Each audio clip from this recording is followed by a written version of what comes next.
Did J.R.R. Tolkien invent fantasy? Well, in the words of a famous priest scholar, short answer, yes with an if, long answer, no with a but.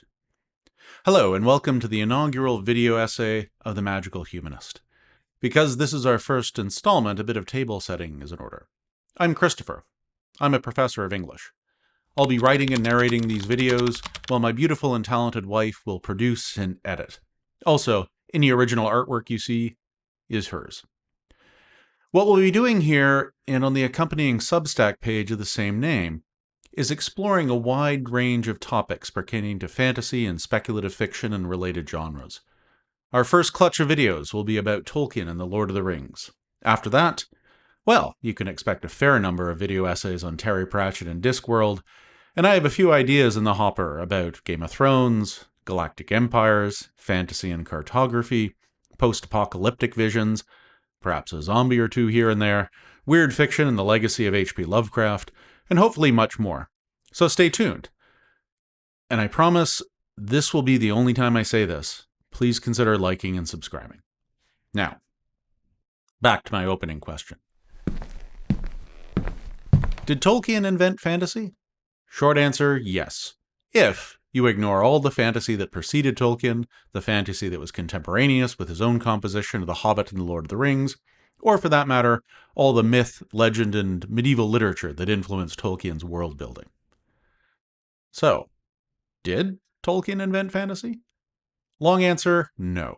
But Tolkien did not invent fantasy in much the same way William Shakespeare did not invent Romeo and Juliet. The story of the star-crossed lovers of fair Verona existed more or less exactly as Shakespeare wrote it in a handful of other tellings. More notably, as it was Shakespeare's principal source, was English author Arthur Brooke's 1562 poem The Tragical History of Romeus and Juliet. Brooke, in his turn, based his poem on the novella Romeo e Giulietta by Matteo Bandeo, published in 1554. And yet, when you think of that tale of woe, that is, of Juliet and her Romeo, I'm guessing you're not thinking of Brooke or Bandeo. You're thinking, a rose by any other name would smell as sweet. You're thinking, what light through yonder window breaks? You're thinking, a plague on both your houses. Shakespeare did not invent Romeo and Juliet, but his version of their story has become the definitive version, as indeed have almost all the stories he told, virtually none of which were original to him. Tolkien may not have invented fantasy, but he certainly invented it for me, even if he wasn't the first fantasy author I read. When I was 12, I read the Narnia Chronicles by C.S. Lewis. It's fair to say I was obsessed with them, reading them over and over and over and prattling on about them to anyone who'd listen, as only 12-year-olds can do.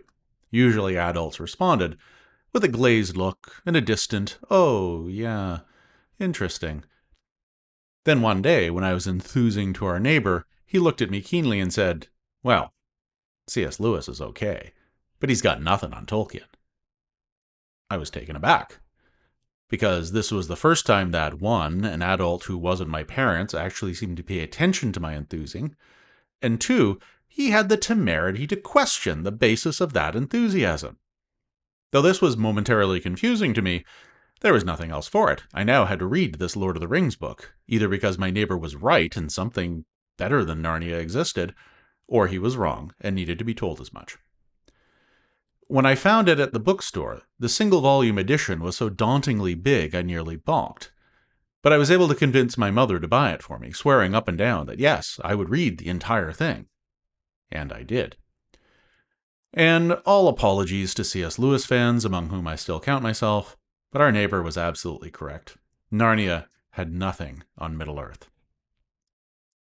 I lost myself in The Lord of the Rings for 2 months, and when I finally read the last sentence, and then devoured all the appendices, I sank into a deep funk. It was over, and the part of me that realized I could never read it again for the first time was consumed with grief.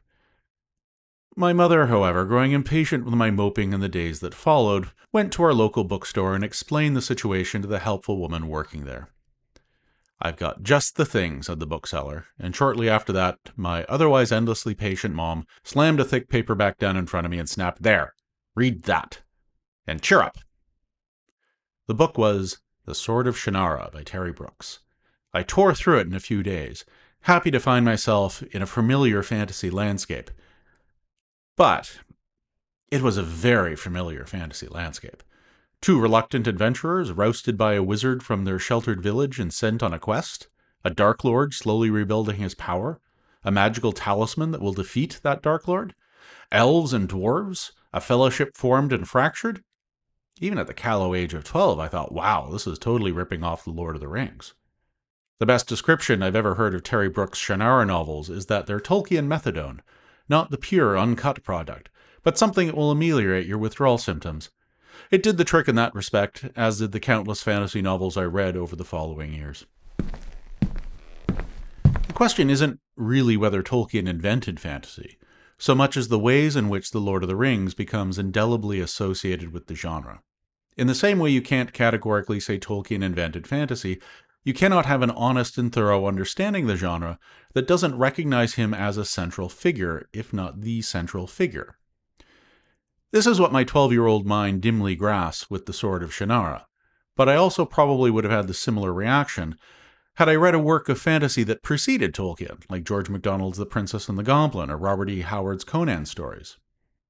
I wasn't at the time thinking about genre or its evolution, about how authors plunder what came before and transform it, and nor did I grasp that genre is all about the expectations you have going into a story. I just had those expectations, and was happy to have them satisfied, however, at times predictably. In some ways, there was nothing unfamiliar about The Lord of the Rings when I picked it up.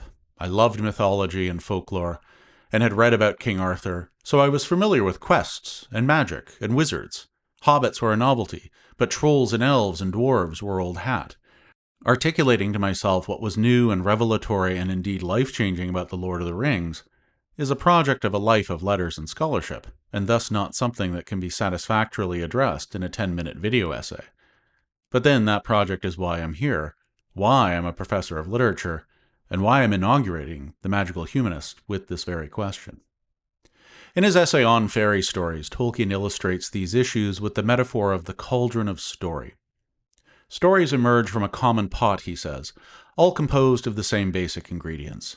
The cauldron of story has always been boiling, and to it have continually been added new bits, dainty and undainty. That simmering cauldron offers different broths and stews at different times, but which all taste similar enough, identifiably from the same pot. But then at times there occurs a miraculous alchemy, and the familiar ingredients fuse in a revelatory way. My use of the word alchemy here is specific to its mixed connotations of chemistry and magic. On one hand, we can objectively list all of the elements that, variously, make Lord of the Rings a literary masterpiece, or a transformative work of fiction that employs a host of well-worn tropes and conventions, or a popular and successful bestseller that spawned countless imitations. On the other hand, much of what Tolkien discusses in On Fairy Stories has to do with the magical elements of language and story. To quote what is perhaps my favorite passage, "How powerful, how stimulating to the very faculty that produced it, was the invention of the adjective. No spell or incantation in fairy is more potent. And that is not surprising. Such incantations might indeed be said to be only another view of adjectives, a part of speech in a mythical grammar. The mind that thought of light, heavy, gray, yellow, still, swift, also conceived of magic that would make heavy things light and able to fly, turn gray lead into yellow gold, and the still rock into swift water. If it could do the one, it could do the other. It inevitably did both." The Lord of the Rings was published in 1954 and 1955. Stanley Unwin, Tolkien's publisher, was convinced of the novel's genius, but less convinced that it would sell. Though Tolkien wanted it published as a single volume, that would have made the first print run prohibitively expensive. And so the novel became a trilogy. The initial print run for The Fellowship of the Ring in July 1954 was a very modest 3,000.